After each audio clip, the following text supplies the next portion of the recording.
แกงซานนี่เบิ่งอืม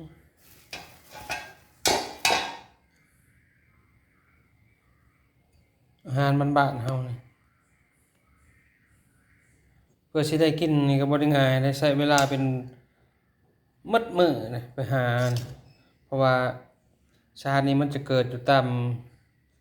ป่าน้ำป่าน้ำพุเนาะน้ำป่าน้ำดงอยู่พุอยู่กลางบ้านนี่บ่มีใดเด้เอามาปอกหามาแล้วเฮาก็ได้มาปอกอีกใช้เวลาปอกเป็นชั่วโมงแล้วจังค่อยเอาไปแกง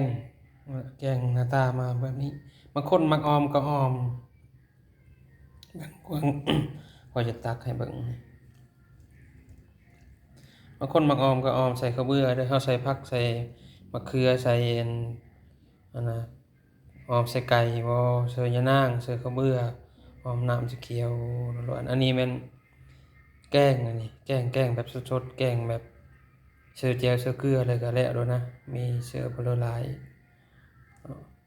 มันมีหลายวิธีเฮ็ดกินนี่ก็แซ่บคือกันบ้านนอกบ้านนาเฮามันหากินอาหารของกินมันหาตามป่าตามดงนี่แหละวิธีใช้ชีวิตของในหมู่บ้านมันไม่ได้บ่เลยอยากแบบหามาแล้วก็กิน